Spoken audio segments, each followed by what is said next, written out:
Smart 9 TV ప్రత్యేక కార్యక్రమానికి స్వాగతం. ఇప్పటి వరకు మన అందరినో కూడా ఈరోజు మనం పరిచయం చేసుకున్న ప్రయత్నం అయితే చేస్తాం. అయితే ఈరోజు మన ముఖ్య అతిథి కోసం మనం మాట్లాడుకోవాలి అనుకుంటే 30 ఏళ్ళుగా నమ్ముకున్న ఒకే జెండా ఒకే ఎజెండాతోని తన కార్యక్రమాలు చేసుకుంటూ వెళ్తున్నారు. ఇంతకీ ఎవరనే కదా ఆయన, మీరు సందేహం.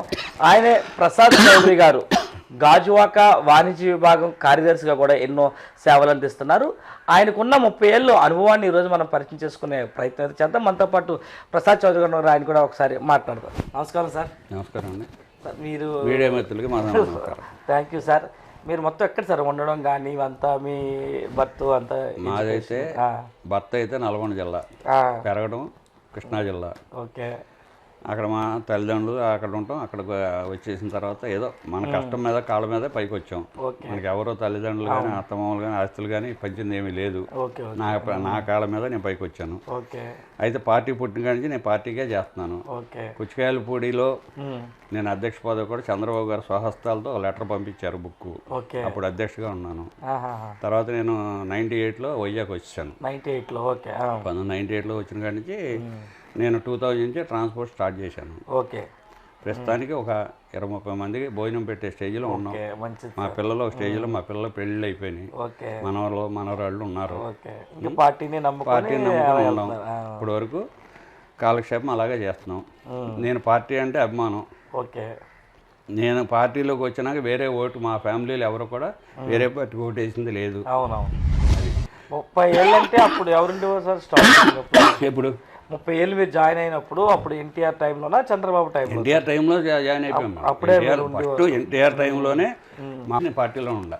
ఫస్ట్ స్టార్టింగ్ 83 నుంచి ఉన్నాను మా ఊళ్ళో. 83 నుంచి ఉన్నారు. అప్పుడు ఎలా ఉండేది సార్ రాజకీయాలు ఇవన్నీ? ఇంత ఘోరంగా లేవండి. ఒక పార్టీ నమ్ముకొని ఉండగానే వాళ్ళని క్వశ్చన్ చేసేవాళ్ళు కాదు. ఎవరి పార్టీ వాళ్ళు ఆ ఎలక్షన్ అన్నాళ్ళు కొంచెం ఉండేవాళ్ళు. మన్నాడు మళ్ళీ మొత్తం అందరూ కలిసిపోయేవాళ్ళం. వాళ్ళ మాట కక్ష రాజకీయాలు ఎక్కువైపోయినాయి. మన పార్టీలో చంద్రబాబు నాయుడు మెత్తగదనం వల్ల కానీ ఇంకోటి కానీ పార్టీకి మంచి పేరు వచ్చినా కానీ చెడగొట్టే వాళ్ళు ఎక్కువ ఉన్నారు. కాబట్టి మేము దాని గురించి బాధపడుతున్నాం. అంటే మీ పార్టీలోనేనా? మా పార్టీ వాళ్ళే. ఇప్పుడు మా పార్టీలో కూడా మమ్మల్ని హింసించే వాళ్ళు బోల్డ్ మంది ఉన్నారు కదా. కులం పేరెట్టి తిట్టేవాళ్ళు ఉన్నారు. మేమేం ఫీల్ అవ్వట్లేదు.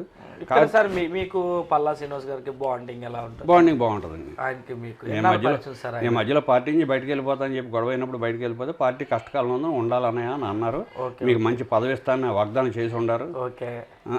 దాని వరకు నేను పార్టీకి అయితే అన్యాయం చేయలేదు. ఈ రోజు కూడా నేను పార్టీ వాళ్ళ పేరు చెప్పి పార్టీ గురించి నేనేం సంపాదించుకోవడం కూడా నాకు ఆశ లేదు. నేను గుడికి చైర్మన్ ఇస్తానని చెప్పారు. సంవత్సరం క్రితం గొడవ అయింది. నన్ను కులం పేరు తిట్టి గుళ్ళోంచి బయట పంపించారు, దుర్గాదేవి గుళ్ళోంచి. తర్వాత పల్లాసీని గారు నేను మీరు ఉండాల్సిందే అంటే ఉండాను. అప్పటి నుంచి పార్టీకే చేస్తున్నాను. అయినా బయటికి వెళ్ళి పార్టీకే చేసేవాడిని నేను. కానీ ఈ రోజుకి నేను లోకేష్ గారు రిప్రజెంటేషన్ ఇచ్చున్నాను. ఏమని ఇట్లా ఉంది, నాకు గుడి చైర్మన్ కావాలి, నేను పెట్టించాను అని ఆ లెటర్ కూడా ఇచ్చాను. లోకేష్ గారు కూడా నీకు సీనియర్ నాయకుడు నీకు ఇస్తానని చెప్పారు. అది జరిగింది. తర్వాత మన 1-to-1లో కూడా పల్లాసీని గారికి చెప్పాను, నీకు వేరే పదవి నా కార్యకర్త ప్రోగ్రాంలో 1-to-1లో కూడా నేను ఇదే విషయం రైట్ చేశాను. రైట్ చేస్తే అనే దాంట్లో ఏమవుతుంది, నీకు ఎందుకు వేరే పోస్ట్ ఇస్తానో నాకు వద్దండి. ఎక్కడైతే గౌరవం పోయిందో, ఎక్కడైతే కులం పేరు తిట్టానో నాకు అదే కావాలని నేను ఆయన్ని డిమాండ్ చేశాను. గుడి చైర్మన్ ఇది కేటగిరీ 7 కాబట్టి ఎమ్మెల్యే గారి చేతిలో ఉంటుంది. నేను ఎమ్మెల్యే గారి అడుగు జాడలో నడుస్తున్నాను. ఎమ్మెల్యే గారికి నాకు ఎట్టి పరపుచ్చాలు లేవు. 100% పల్లా గారికి నేను సపోర్ట్ చేస్తున్నాను. పార్టీకి పల్లా ఎవరుంటే వాళ్ళకి, పార్టీ ఎవరు అనుమతిస్తే వాళ్ళకి నేను సపోర్ట్ చేయడం సిద్ధంగా ఉన్నాను. అది మటుకు 100%. ఇప్పుడు ఈ కూటమితో కలిసి వెళ్తున్నాం సార్, జనసేన కానీ బీజేపీ ఎలా ఉంటాయి సార్? మొత్తం ముగ్గురు కలిసి వెళ్తాం. మీ ఉన్న నా పక్క నుంచి అయితే 3 కూటమిల వాళ్ళు నాతో టచ్లో ఉంటారండి. కానీ మన పార్టీ వాళ్ళే మిగతా పార్టీ వాళ్ళని కలవనెవరు, మన దూరంగా పెడతారు. అది నా ఉద్దేశంలో అయితే అది కరెక్ట్ కాదని అనిపిస్తుంది. ఇప్పుడు ఉన్న సమస్యలు అది మీకున్న ఇబ్బంది. కాకపోతే నలుగురిని కలుపుకుని వెళ్తేనే మన దేంట్లోనే విన్ అవుతాం. అది నా అనుభవం పూర్వకంగా చెప్తున్నాను. అది అంటే కూటమి అన్నాక కలుపుకొని వెళ్ళవలసిన పరిస్థితి ఉంది. పార్టీ ఏది ఆదేశిస్తే దాని ప్రకారం చేయాల్సిందేనండి. అవును, మీకు ఆల్రెడీ వాణిజ్య విభాగంలో ఉన్నారు కదా సార్. ఈ వాణిజ్య విభాగంలోని కార్యక్రమం ఎలా చేస్తున్నారు? ఏ విధంగా వాణిజ్య విభాగంలో వాళ్ళు చెప్పిన పలానా టైం అంటే ఆ టైం 10 నిమిషాలు ముందు ఉంటుంది. 2 months నుంచి నేను వాళ్ళతో కలిసి నడుస్తున్నాను. నాకు వాళ్ళతో మంచి సంబంధాలు పెరిగాయి. నాకు కొంచెం ధైర్యం వచ్చింది. పార్టీలో మనం మంచి చేయాలనే ఆశ నాకు ఉంది. మా వాళ్ళు సహకరించి మా ప్రెసిడెంట్ గారి వల్ల, మురళీ మనోహర్ గారి ద్వారా మొత్తం అందరిలో కలిసి నడుద్దాం నాకు ఆశ. వాటిలో ఇబ్బంది ఉన్నప్పుడు కూడా వాటి ఇబ్బంది వాళ్ళ దృష్టికి నేను తీసుకురాలేదు ఈ రోజు కూడా. ఆ ఒక్క ఫైటింగ్ అనేది నేనే చేస్తున్నాను. అది ఎంతవరకైనా చేయగలను, ఆ దమ్ము ఉంది. అయితే మా వాణిజ్య విభాగం వాళ్ళ ద్వారా మాకు కొంచెం బలం అయితే పెరిగింది, నేను కాదంటలే. నేను నలుగురిలో కలిసి తిరుగుతాను. ఇంకేదైనా పలానా టయానికి రండి, పలానా పని చేద్దామంటే నేను రెడీ. అదే పార్టీలోని మీకైతే అనుభవం ఉంది, 30 ఏళ్ళ అనుభవం ఉంది. ఎన్టీఆర్ టైం దగ్గర నుంచి ఎన్టీఆర్ టైంలో ఉన్న పరిస్థితులు కానీ, తర్వాత చంద్రబాబు గారు మొట్టమొదటిసారి ముఖ్యమంత్రి అయినప్పుడు కానీ, ఇప్పుడు కానీ వ్యత్యాసం ఎలా ఉందంటారు సార్? చంద్రబాబు గారికి వచ్చినాక బాగుందండి. కాకపోతే ఆయన ఎంతసేపు రాష్ట్రాన్ని బాగు చేద్దాం, రాష్ట్రాన్ని అభివృద్ధి పదంలో నడుపుదామని అదే దేశ. కానీ మనం ఇప్పుడు వైసీపీ గవర్నమెంట్లో చంద్రబాబు నాయుడు గారు జైల్లో ఉంటే మేము సింహాచలం వెళ్ళినప్పుడు టిఫిన్ చేస్తుంటే మనం తీసుకెళ్ళి జైల్లో వేశారు. మేము అక్కడ ధర్నా కూడా చేయలేదు. కానీ ఇప్పుడు అసలు వాళ్ళు బయటకు వచ్చి రాళ్ళు వేసినా, బయటకు వచ్చి మన తెలుగుదేశం నాయకుల్ని కార్యకర్తలను చంపినా కానీ మన వాళ్ళు పట్టించుకోవట్లేదు. కాబట్టి అది మీ ద్వారా లోకేష్ బాబుకి కానీ చంద్రబాబు గారికి కానీ పై నాయకులకి కార్యకర్తల బలం పెంచమని నేను అడుగుతున్నాను. అది మీ ధైర్యం మాకు ఇస్తే కార్యకర్తలు ధైర్యంగా ఉంటారు. మీరు మమ్మల్ని ధైర్యం చేయండి. ఆల్రెడీ ఇప్పుడు పల్లా శ్రీనివాస గారు అంతా కూడా కార్యకర్తల ప్రోగ్రాం పెట్టడం, మాట్లాడడం ఇవన్నీ జరుగుతూ ఉన్నాయి. అవన్నీ బాగున్నాయండి, అవి మంచి కార్యక్రమం కాదంటాక లేదు. కాకపోతే అనుకున్న కార్యక్రమంలో ఆ కార్యక్రమంలో ఎవరెవరికి ఏమేమైతే ఇచ్చారో ఆదేశాలు, ఆయన మనసులో ఏం నచ్చితే అది చేశారు. నేను నాకు గుడి చైర్మన్ ఇస్తానని సంతకం పెట్టి ఒక పేపర్ మీద రాసి పక్కన పెట్టారు. అది ఇస్తే నాకు పల్లసీని గారి ద్వారా గుడి చైర్మన్ వచ్చిందని నేను ఎక్కడైతే అవమానం జరిగిందో నాకు అక్కడే పదవి, ఎక్కడైతే కులం పేరు తిట్టారో నాకు అక్కడే పదవి కావాలి. నాకు డబ్బులు లేకపోయినా పర్లేదు. నాకు గుడి చైర్మన్ వస్తే నేను గుడిని డెవలప్ చేయాలి. గుడి పడగొట్టి కట్టాలి, మొత్తం వాటర్ కారిపోతుంది. నేనుంటే 10 మంది నా వెనకాల వచ్చేవాడు డబ్బులు ఇచ్చారు. గుడి ఎక్కడ సార్ అది? డ్రైవర్స్ కాలనీ, కనకదుర్గాదేవి రామాలయం ఇక్కడ ముందుది. ఆ గుడికి మీరు చేయాలని, ఇంకా వేరే గుడి వచ్చినా సరే నాకు అవసరం లేదండి. నేను వేరే గుడికి వెళ్ళను, ఎక్కడికి వెళ్ళను. నాకు ఇది ఒకటి వస్తే చాలు. ఎందుకంటే నన్ను తిట్టారని కసి, తిట్టేసి బయట బొమ్మని చాలా మాట్లాడా. అవన్నీ చెప్పలేను, నోటితో చెప్పలేను మాటలు. ఇప్పుడు ఏదైతే మనకి ఎన్నికల్లో ఇచ్చిన సమయంలో ఈ సంక్షేమ పథకాలు కానీ ఇవన్నీ కూడా అవి ఏ విధంగా ప్రజల్లో ప్రతిరోజు నేను సంక్షేమాన్ని ప్రతిరోజు నేను పెన్షన్ ఇచ్చే రోజు పొద్దున్న 6 గంటలకు బయలుదేరే మనిషి నేనండి. ప్రతిరోజు నేను అప్లోడ్ కాకపోతే నాకేంటంటే నా ఏదేంటో మైటీడీపీలో పెట్టమంటున్నారు కానీ అది నాకు అప్లోడ్ అవ్వట్లేదు. ఎందువల్ల నాకు తెలియదు. నేను ప్రతి నెల ఫస్ట్ ఉండేది నేను. మిగతా వాళ్ళు ఉండారో లేదో నాకు అనవసరం. నేను మట్టి పార్టీ ఆదేశాల మటుకి నిర్వీర్యంగా కొనసాగిస్తాను. ఈ వయసులో కూడా నాకు ఇప్పుడు 65 సంవత్సరాలు. ఇంకా ఏ పదవి ఇచ్చినా, పరిగెత్తే పదవులు ఇచ్చినా పరిగెత్తలేను. నాకు గౌరవం ఇచ్చే పదవి ఇవ్వండి అని. ఎలా ఉన్నాయి సార్ ప్రజల్లోని ఈ ఉచిత బస్సు కానీ, సంక్షేమ పథకాలు కానీ, మహిళల విషయంలో కానీ, పెన్షన్ విషయంలో కానీ ఇవన్నీ మీ ప్రజల్లోకి ఉంటున్నారు కాబట్టి మీ ప్రజల నుంచి ఎటువంటి స్పందన వస్తుంది? ప్రజల స్పందన బాగానే ఉందని చెప్తున్నారండి. బాగానే ఉందని చెప్తున్నారు. వాళ్ళ మనసు ఎట్లా ఉంటుందని, రేపు వచ్చినాక మనం 100 రూపాయలు ఇచ్చాం, ఆ పార్టీ వాడు 110 ఇస్తాను అటు వెళ్ళిపోయే జనం కానీ స్టాండర్డ్గా ఉండే పరిస్థితిలో మన జనాలు లేరండి. ఇప్పుడు మనం 4,000 ఒకేసారి 4,000 చంద్రబాబు గారు పెన్షన్ చేశారు, ఒకేసారి 1,000 రూపాయలు పెంచాము. రేపు అటు వచ్చినాక సంవత్సరం 5 సంవత్సరాలకి వైసీపీ గవర్నమెంట్ 1,000 ఇస్తానన్నా 6,000 ఇస్తాను 5,000 ఇస్తానంటే అటు పోయే పరిస్థితుల్లో జనం ఉంటారు. అందుకని దాన్ని తెలుసుకుని అంటే జనాలు మారాలంటారా, లేకపోతే రాజకీయ నాయకులు మారాలా? రాజకీయ నాయకులే మారాలి. రాజకీయ నాయకులే మారాలి అంటే డబ్బులు పంచాలా, ఇవ్వడం ఆపేయాలా? ఇవ్వటం ఆపేస్తేనే బెటర్. ఎందుకంటే ఇప్పుడు ఓటుకి డబ్బులు ఇస్తున్నాం, ఓటుకి డబ్బులు ఇచ్చినప్పుడు అది మనం ఆ డబ్బులు ఇవ్వకుండా చేస్తే అదే సంక్షేమాన్ని పెడితే బెటర్ కదా. పార్టీలు అలవాటు చేశాయి, అన్ని పార్టీలు. వీళ్ళు 500 ఇచ్చారు, 1000 ఇచ్చారు, 2,000 అలా ఇస్తున్నారు. ఆ సంస్కృతిని ఆపాలి, ఆ సంస్కృతి కంపల్సరీగా ఆపాలి. అప్పుడు సార్ అలా ఉండేది మీ తొలినాడుల్లో కానీ అప్పుడు ఇటువంటి సంస్కృతి? తొలినాడులో అప్పుడు ఏం లేదంటే 10 రూపీస్ ఇచ్చినప్పుడు అంటే అందరికి ఖర్చులుగా భోజనాలకు అన్నట్టు ఉండేది. వాళ్ళు ఆ 10 రూపాయలతో సంతోషపడ్డారు. కానీ ఇప్పుడు 1000 కాదు 2,000 ఇచ్చినా సంతోషపడే పరిస్థితి లేదు. ఎందుకంటే అలవాటు చేసాం, వాళ్ళు సుఖ పెడుతున్నాం, మన అన్ని పెన్షన్లు ఫ్రీగా ఇస్తున్నాం, అన్నీ ఇస్తున్నాం. వాళ్ళు దానివల్ల ఇప్పుడు మీ ఇతరత్త అలవాట్లకి బానిస అయిపోతున్నారు. కష్టపడి పని చేసుకుని రూపాయి సంపాదించుకుందాం ఆలోచన జనంలో లేదు. గవర్నమెంట్ ఫ్రీగా ఇస్తే తిని కూర్చుందాం, మనం తాగి తందనాలు ఆడదాం అనే ఉద్దేశంతో ఉన్నారు. కాబట్టి దాన్ని గవర్నమెంట్ ఎలా చేస్తే బాగుంటుందో, అవును అన్ని పార్టీలు ఆ సిద్ధాంతాన్ని ఆలోచించి మార్చుకోవాలని నా కోరిక. ఇప్పుడున్న యువత కానీ వీళ్ళందరూ కూడా వాళ్ళకి ఎటువంటి మీరు అవేర్నెస్ ఇస్తారు సరే డ్రగ్స్ మీద కానీ అన్నట్లు కూడా 10th క్లాస్ నుంచి కూడా చెడు అలవాట్లకు బానిస అయిపోవడం కానీ అన్నట్లకి ఏ విధంగా ఉండాలంటారు? అది తల్లిదండ్రులలో తప్పండి.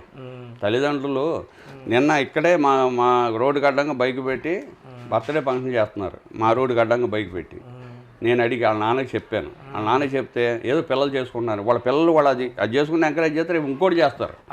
దాన్ని ఎమ్మటే నేను ఖండించాను. ఖండించితే సర్లేని చెప్తాను అన్నాడు. రేపు ఇంకోసారి ఆడొక్కడే కాకుండా ఇంకో 20 మందిని కేకేస్తున్నాడు రోడ్డుకి అడ్డంగా బళ్ళు పెట్టి. ఇప్పుడు అది ఎక్కడ ఆడు ఇంటికాడ చేసుకుంటే బాగుంటుంది, లేదా ఆడు బయట లోపల ఏదో పార్కులో లేకపోతే ఎక్కడో చేసుకోవాలి. రోడ్డుకి అడ్డంగా బైక్ పెట్టి దారి లేకుండా వాళ్ళు తీసినంత సేపు కూడా మనం అక్కడ కూర్చోవాలి, నుంచుని చూడాలనే ఉద్దేశంతో పెట్టింది. అది కరెక్ట్ కాదు.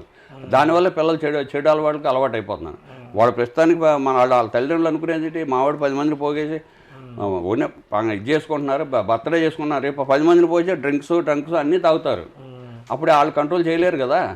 అదండి యువతని పక్కదారి పట్టించే తప్పు ఎక్కువ తల్లిదండ్రుల్లో ఉందండి. ఎందుకంటే రేపు దేశానికి కానీ యువతే భరోసా అనే పరిస్థితి. యువత భరోసా అంటే వాళ్ళు మంచి నేర్పాలి. వాళ్ళు మంచి నేర్పకుండా వాళ్ళు ఏది అలవాటు అయితే అటే నడుస్తుంటే ఈ తల్లిదండ్రులు వదిలేసినప్పుడు వాళ్ళు దేనికైనా వెళ్ళగలుగుతారు, రేపు ఏదైనా చేయగలుగుతారు. వాళ్ళు ఇటీవల దొంగ అవుతారో, దొర అవుతారో, లేదా మంచి నాయకుడు అవుతారో ఆ తర్వాత సంగతి అండి. ముందు తల్లిదండ్రులు కంట్రోల్ లేకపోయినప్పుడు ఆడు ఇటు తేలతో ఆడు ఇష్టం వచ్చిన వైపుకి వెళ్తాడండి. అది మరి తల్లిదండ్రులు తప్పని నేను పక్కాగా చెప్పగలను. మీ కుటుంబంలో కూడా రాజకీయ నేపథ్యం లేనప్పటికీ కూడా మీరు కష్టపడి స్వయం కృషితోని పైకి వచ్చారు. కానీ చాలామంది రాజకీయాలు మనం చూసాం వారసత్వంగానే వాళ్ళ తాతలని నాన్నగారని అందరూ వస్తున్నారు. అలా కాకుండా ఇలా కష్టపడి వచ్చేవాళ్ళు కూడా ఎటువంటి పార్టీలు గుర్తింపు ఇవ్వాలంటారు? కష్టపడి వచ్చేవాళ్ళని చూడాలండి. పార్టీ కోసం ఎన్నుపోటు పడకుండా పార్టీ సిద్ధాంతాలను అనుగుణంగా నడిచే వాళ్ళకి ఎంకరేజ్ చేస్తే పార్టీ ఇంకా బలోపేతం అవుతుంది. అంతేగాని వాళ్ళ కొత్తగా వచ్చిన వాళ్ళు తీసుకుని పాత వాళ్ళని అట్టగా ఉంచితే అట్టడుగునే ఉంటే అది దానివల్ల మన పార్టీకి నష్టం, మాకు నష్టమే, సీనియర్ కార్యకర్తకు కూడా నష్టమేనండి. అదండి కష్టపడి ఫస్ట్ నుంచి ఉన్నారు వాళ్ళు గుర్తించాలి, కంపల్సరీ గుర్తించాలి. చాలా మంది యువత రాజకీయాల్లోకి వస్తున్న పరిస్థితులు చూసాం. వాళ్ళకి మీకున్న అనుభవాన్ని వాళ్ళకి ఏ విధంగా ఉండాలంటారు? కొత్తగా వచ్చిన యువత రాజకీయాల్లోని వాళ్ళు ఉన్నత శిఖరాలకి వెదగాలి ఏదంటే ఏ విధంగా ఉండాలంటారు? ఏ విధంగా ఉండాలి? సీనియర్ని అడగరు కదండి, ఏం చేద్దాం ఎట్లా ఉంటుంది. మేము సీనియర్ని అడిగి మా దగ్గర ఆలోచన తీసుకుని మేము 40 ఏళ్ళ నుంచి పార్టీలో ఉన్నాం కాబట్టి మేము మంచో చెడో చెప్పింది నేను ఒకటి చెప్తాను, నచ్చితే చేయొచ్చు, ఇలా చేయొచ్చు, చేయకపోవచ్చు. కానీ ఈడెందుకు రేపో పోయేవాడితో మనకెందుకు అనేది ఆ కొరతనంగా వెళ్ళిపోయేవాళ్ళు వాళ్ళు ఉరుకురక్తంగా వాళ్ళు పరుగులు తీస్తున్నారు. వాళ్ళతో పాటు మనం పరుగులు తీయలేము. మీకు అనుభవం ఉంటుంది కాబట్టి సీనియర్లందరూ కలుపుకొని మీ సలహాలు తీసుకొని ముందుకు వెళ్ళితే వాళ్ళు ఉన్న బాగుంటుంది. కానీ వాళ్ళు మన అడిగితే అది ఒక ఫీలింగ్ ఉంటుంది వాళ్ళకి. నాకు పదవి ఇచ్చారు, నేను ప్రసాద్ గారిని అడగటం ఏంటి అనే ఉద్దేశంకి వచ్చినప్పుడు వాళ్ళు మనం చెప్పింది వినరు కాబట్టి వాళ్ళ సొంత నిర్ణయాలతో వాళ్ళు నడుస్తారు. నేను కాదంటలేదు, కానీ వాళ్ళకి ఆలోచన రావాలి. సీనియర్ పార్టీ అధిష్టానం సీనియర్ కార్యకర్తల సలహాలు కానీ సూచనలు కానీ వింటారా? లోకేష్ బాబు గారు కానీ ఎవరన్నా పక్కాగా వింటామండి. వాళ్ళు వింటారా? మీరు ఎవరైనా సలహా? వాళ్ళు మళ్ళీ వాళ్ళ మైండ్లో మనం చెప్పలేం. కానీ ఇప్పుడైనా కలిసారా లోకేష్ గారిని కానీ కలవడం? నేను లోకేష్ గారిని పోయిన డిసెంబర్ 6వ తారీఖున వచ్చారు. మేము అందరం కలవడం, మా వాణిజ్య భాగం నుంచి అందరం వెళ్ళాం, అందరం ఫోటోలు దిగాం. ట్విట్టర్లో నా ఫోటో అప్లోడ్ చేసుకున్నారు. ట్విట్టర్లో ఫోటో పెట్టారు, అప్లోడ్ చేసుకున్నా. నాకు చాలా సంతోషం. 40 సంవత్సరాలు మెమోరీ అనమాట. అందరూ తెల్లారి మా సంఘం వాళ్ళే నాకు పార్టీ చేయాలని ఇప్పటికీ అడుగుతున్నారు. ఆ టైం వచ్చినప్పుడు చేస్తానని చెప్పాను. మరి ఎలా అనిపించింది ట్విట్టర్లో మీ ఫోటో పెట్టగానే? మీకు ఎలా అనిపించింది? మరి అంతమందిలో నా ఒక్కడ ఫోటో తీసుకున్నారంటే అక్కడ 70 మంది 80 మంది ఫోటోలు తీసుకున్నా ఒక్క ఫోటో తీసుకున్నారంటే ఆయన ఎందుకు తీసుకున్నారో తెలియదు. కానీ మరి ఏ దేశంతో తీసుకున్నారో ట్విట్టర్లో పెట్టుకున్నారు. అది నాకు ఆనందం అనిపించింది. అది నా ధన్యవాదాలు లోకేష్ బాబుకి, చంద్రబాబు గారికి కూడా నా ధన్యవాదాలు. లోకేష్ బాబు గారు ఎలా ఉంటున్నారు సార్ పార్టీని నడిపించడంలో కానీ? ఏ విధంగా ఆయన సక్సెస్ అవుతారంట? ఆల్రెడీ సక్సెస్ అయినట్టు, ఎందుకంటే గతంలోనే యువగాలం పాదయాత్ర చేపట్టారు. అది మన ప్రాంతంతోనే కూడా అది పైలట్ కూడా ఏర్పాటు చేశారు. భవిష్యత్తు ఏ విధంగా ఉంటుంది? పార్టీని ఆయన నడిపించేగల సమర్థత ఉందంటారా? పార్టీ నడిపించే సమర్థత 100కి 100 పాళ్ళు ఉందండి. దానికేం సమస్య ఆలోచించాల్సిన పని లేదు. ప్రపంచ దేశాలతో ఎక్కడ తిరగని ఆయన మామూలుగా పార్టీని బలోపేతం చేసుకుంటూ యువత దేశం పెట్టుబడులు చేస్తారంటే ఆ ఘనత లోకేష్ బాబుది, చంద్రబాబు గారిది. మా పార్టీ సిద్ధాంతం ప్రకారం నడుస్తున్నారు. కాకపోతే ఏంటంటే వెనక మన మీదగా యుద్ధానికి వచ్చిన వాళ్ళని కంట్రోల్ చేయమని చెప్తున్నాం, నోరు అదుపులో పెట్టుకోమని. అదే ఇవాళ మనకి ఆ పేరుని నాని కానీ అంబటి రాంబాబు గారిని తిట్టిన తిట్లకి మన గవర్నమెంట్ కానీ మన చంద్రబాబు గారి మెత్తకదనం కానీ ఈ చూద్దాంలే పానీలే అంటే అన్నారు. వాళ్ళకి తగులుతేనే వదిలేస్తాం వల్ల వాళ్ళు ఇంకా రెచ్చిపోతున్నారు. అదే మన వైసీపీ గవర్నమెంట్లో మాట్లాడతాం కాదు, గేటు బయటకు వస్తే అరెస్ట్ చేసిన రోజులు ఉన్నాయి మమ్మల్ని. చంద్రబాబునే నేరుగా అరెస్ట్ చేసిన పరిస్థితి కూడా. ఇప్పుడు మేము ఏదన్నా బయటకు వెళ్తున్నా దన్నాకు వస్తున్నా అంటే రోడ్డుకి వెళ్లకుండా అరెస్ట్ చేసిన రోజులు ఉన్నాయి. మరి అలాంటప్పుడు కనీసం నోటికి వచ్చినట్టు బూతులు తిట్టి అందరినీ చంద్రబాబుని తిట్టి అన్ని తిట్టినా కానీ ఈ గవర్నమెంట్లో కాబట్టి వాళ్ళు సాగుతుందండి. అంటే మరి మీ సంస్కృతి అది కదా, టీడీపీ ఒకళ్ళు కొట్టకూడదు ఒకళ్ళు తిట్టకూడదు అనేది మన సిద్ధాంతం. కానీ వాళ్ళు అదే అలుసుగా తీసుకుని మన్నే తిడుతున్నారు మన గవర్నమెంట్ ఉండ. దాన్ని పెద్దలు ఆలోచించి మంచిగా అందరినీ కూడా మొత్తం అందరినీ మంచి దారిలో పెట్టాలని నా కోరిక అండి. భవిష్యత్తు నెక్స్ట్ 5 ఏళ్ళు రాబోయేది ఎలా ఉండబోతుంటుంది సార్? పెట్టుబడులు తీసుకొచ్చారు, అలాగే మన ప్రాంతం మీ ప్రాంతం విశాఖ కూడా పెట్టుబడులు రావడం కానీ భోగపురం విమానాశ్రయం కానీ వీళ్ళన్నీ తీసుకొచ్చినప్పుడు కూడా వైసీపీ ప్రభుత్వం అన్నీ కూడా మా హయాంలోనే శంకుస్థాపనలు చేసామని చెప్పి వాళ్ళు కూడా చెప్పుకుంటున్న పరిస్థితి, ఇదంతా ఎలా చూడాలంటారు? వాళ్ళు శంకుస్థాపన చేసింది వాళ్ళ సొంతానే చేసుకున్నారండి. మేము చేసేది ప్రజల కోసం చేస్తున్నాం. టీడీపీ గవర్నమెంట్ ఏది తెచ్చినా ప్రజల కోసం వాళ్ళకి ఉద్యోగాలు ఇవ్వాలనే నిబద్ధతతో, మరి ఇంకొకటిగా ఏది చేసినా జనాలు మొత్తం అందరూ ఉద్యోగం అక్కడ బయట రాష్ట్రాలు చేసే ఉద్యోగస్తులంతా మా ఆంధ్రప్రదేశ్కి వచ్చి వాళ్ళ యొక్క జీఎస్టీలు కానీ వాళ్ళ ట్యాక్సులు కానీ అవన్నీ మా గవర్నమెంట్కి రావాలనే ఉద్దేశంతో మా లోకేష్ బాబు చంద్రబాబు గారి ఆలోచన, మంచి నిర్ణయం, పార్టీ అధ్యక్షులు పల్లా శ్రీనివాస్ గారి నిర్ణయం. ఇలాగే జరిగితే ఇంకా 3 సంవత్సరాల కూటమిలోనూ ఇంకా 3 దఫాలు కూటమిగా ఉంటే రాష్ట్రం ఇండియాలో నెంబర్ 1 అవుతుంది నా ఆలోచన అండి. మరి నా ఆలోచన, మిగతా వాళ్ళ ఆలోచన నాకైతే తెలియదు కానీ నా ఆలోచన అదండి. కూటమి గవర్నమెంట్ ఇంకా 10 సంవత్సరాలు వెళ్తే రాష్ట్రం ఇండియా దాటిపోద్దని నా ఆలోచన అండి. అది ప్రజలు కూడా సహకరించాలి కదా, ప్రజలు సహకరించాలి, అందరూ సహకరించాలి, కూటమి కూడా కలిసి వాళ్ళు ఎలా ఉంటుంది. ఇప్పుడు జనసేన అధినేత పవన్ కళ్యాణ్ ఆయన సనాతన ధర్మం వైపు అడిగే అడుగులు కానీ ఎలక్షన్లో కూడా అంటే ₹1 కూడా ఇవ్వకుండా పాలిటిక్స్ చేయాలని కానీ తీసుకొచ్చిన పరిస్థితులు చూసాం. ఎలా ఉంటుంది సార్ మీకు? ఆయన నిర్ణయం మంచిదే కానండి, అది సాగట్లా. అవును, ఇప్పుడు రూపాయి ఇవ్వకుండా ఓటేసేవాడు లేకుండా అలవాటు చేసింది మనం. దాన్ని కంట్రోల్ చేయాలంటే ఇప్పుడు మన ప్రతిపక్ష పార్టీ వాడు డబ్బులు ఇవ్వకూడదు. మన పార్టీ ఉందండి, ఇప్పుడు అధికారం మన పార్టీ ఉంది. మన పార్టీకి కాకుండా ప్రతిపక్ష పార్టీ వాళ్ళు ఇస్తున్నాం, మనం కంగారు పడి ఇస్తున్నాం. అది కాదు కదా. అవును, రూపాయి లేకుండా ఇచ్చినప్పుడే వాల్యూ. అవును, నేను కాదంటలా. అది చివరిగా సార్, అంటే మీరు ఆల్రెడీ 60 ఏళ్ళంతా కంప్లీట్ అయింది, 65 ఏళ్ళు కంప్లీట్ అయింది. మీ తర్వాత రాజకీయం కానీ మీ పిల్లలు కానీ ఎవరైనా సరే రాజకీయంగా వచ్చే అవకాశం ఏమైనా ఉందంటారా? వాళ్ళకంత దూరదృష్టి లేదు. నన్నే నువ్వు ఎందుకో తిరుగుతావని అంటారు, కానీ ఫస్ట్ నుంచి కూడా పార్టీ అలవాటు అయింది కాబట్టి దాన్ని వదులుకోలేక ఆల్రెడీ సాయంత్రం మునిగిపోయాం కాబట్టి తేలే వరకు ఉండాల్సిందే తప్పదు పార్టీలో. మా పిల్లలకి అంత ఆశ లేదు, నాకు పదవి మీద వ్యామోహం లేదు. కాకపోతే గుడి చైర్మన్ ఇస్తా అన్నారు కాబట్టి దాని మీద కొద్దిగా ఆశ పెట్టుకుని ఉన్నాం. నాకు 60 సంవత్సరాలు గుడిలో మంచిగా కూర్చుని సేవ చేసుకుంటే పుణ్యం కోసమే కదా, డబ్బు కోసం అయితే నేను ఆ పదవి అడగలేదు. ఆ లోకేష్ బాబు గారు, చంద్రబాబు గారు, పల్లాసీని గారు కలిసి ఆ ముగ్గురు కలిసి ఏదైనా సరే ఆ పదవి ఒకటి ఇస్తే చాలు నాకు, నేను ప్రశాంతంగా గుడిలో కూర్చొని చేసుకుందామని ఆలోచన ముమ్మాటికి ఉంది 100%. ఓకే సార్, అద్భుతమైన అంశాలన్నీ కూడా చెప్పారు. ఇప్పటివరకు మనం ప్రసాద్ చౌదరి గారితో మనం మాట్లాడాం. 65 ఏళ్ళు అయినప్పటికీ కూడా 30 ఏళ్ళు రాజకీయ తన జీవితంలో కూడా ఏదైతే తను నమ్ముకున్న ఒకే ఎజెండాతోని ముందుకు వెళ్తానని చెప్తున్న పరిస్థితి. రాష్ట్ర టీడీపీ అధ్యక్షులు గాజువాక శాసనసభ్యులు పల్లా శ్రీనివాసరావు గారి ఆదేశాలు కానీ రాష్ట్ర ముఖ్యమంత్రి చంద్రబాబు కానీ లోకేష్ బాబు గారు ఇచ్చిన ఆదేశాలు ఖచ్చితంగా నేను పాటిస్తానని చెప్తున్నారు. నా తర్వాత కూడా రాజకీయ వారసులుగా కూడా ఎవరు వచ్చే అవకాశం లేదు, మా పిల్లలందరూ కూడా వ్యాపార పరంగా ఎక్కడెక్కడ సెటిల్ అయిపోయారని కూడా చెప్తున్న పరిస్థితి. ఏదైతే నేను దేవుడికి అనుకున్నాను, దేవుడికి సేవ చేసుకున్న ఒక ఆలోచనతో కూడా నన్ను గుర్తించి నాకు ఆ పదవి ఇచ్చినట్టు ఖచ్చితంగా కూడా ఆ పదవికి కూడా నేను న్యాయం చేస్తానని కూడా చెప్తున్న పరిస్థితి. అలాగే ఏదైతే యువత ఉందో ఖచ్చితంగా కూడా యువత రాజకీయాలకు అడుగు పెట్టాలని చాలా రావాల్సిన అవసరం ఉంది. కాకపోతే అటువంటి యువతకు కూడా తల్లిదండ్రులు కానీ ఉపాధ్యాయులు కానీ వాళ్ళకి కీలక నేర్పించాలి, ఏది మంచి ఏది చెడు అని కూడా చెప్పాల్సిన పరిస్థితి. అలాగే కొత్తగా వచ్చిన రాజకీయాలకు కూడా వాళ్ళు ఏదో చేద్దామని కాదు, సీనియర్లు అనుభవాలు అంటే నేననే కాదు నాలాగా ఎవరన్నా సీనియర్ ఉన్న అనుభవాలన్నీ కూడా తీసుకొని వాళ్ళు ఉన్నత శిఖరాలకు కూడా అదురించాలంటే కూడా ప్రసాద్ చౌదరి చాలా చక్కగా తనకున్న 30 ఏళ్ళ అనుభవాన్ని కూడా మన ముందు ఈరోజు చాలా వ్యక్తపరిచారు. నమస్కారం సార్. నమస్కారం అండి. మీడియా మిత్రులకి మాకు వచ్చిన సహకారం చేసిన మా మురళీమోహన్ గారికి, అందరికీ, పల్లా శ్రీని గారికి, మా చంద్రబాబు గారికి, లోకేష్ గారికి మా ధన్యవాదాలు, పాదాభివందనాలు.